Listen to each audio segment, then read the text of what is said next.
Le but d'une fédération, c'est d'avoir une vraie représentation de la profession auprès des instances politiques et de mieux défendre son métier.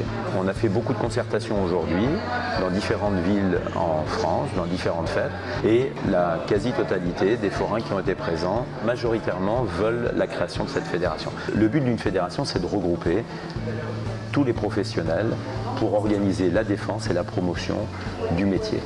Donc c'est bien là ce que nous, on veut mettre en place, la Fédération des forains de France, afin qu'on puisse être mieux représenté, mieux défendu et envisager un meilleur avenir. Une fédération, c'est organisé en conseil d'administration, en bureau. Le conseil d'administration, qui va être composé de tous les représentants régionaux élus par la base, en plus des présidents de syndicats et intersyndicales, qui lui va être élu pour 5 ans, procédera à l'élection chaque année d'un bureau composé d'un président, d'un vice-président, d'un secrétaire adjoint, d'un trésorier adjoint et d'un commissaire au compte. L'avantage d'avoir une élection annuelle, c'est que chaque année, le président est remis en cause. Donc si son travail est valable, il peut rester pendant 5 ans, la durée du conseil d'administration. Si son travail est contesté, il n'est pas réélu et c'est un autre président qui prendra sa place. Dans cette fédération, il va être mis en place aussi un conseil des sages. Pourquoi un conseil de sages? Parce que le conseil de sages permet de vérifier que le travail du président, du bureau, est bien fait. Et le conseil des sages peut être saisi par tous les fédérés.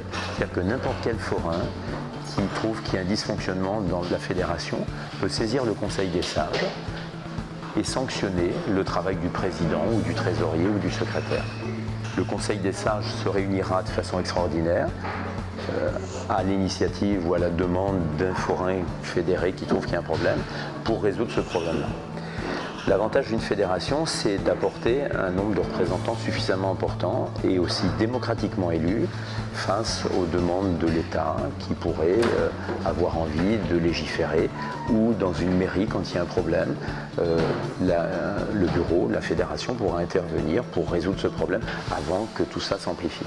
C'est pour ça qu'il est indispensable aujourd'hui pour assurer un bon avenir à notre métier et que nos enfants puissent travailler dans de bonnes conditions, d'évoluer dans la défense de notre métier, dans sa promotion et de créer cette fédération.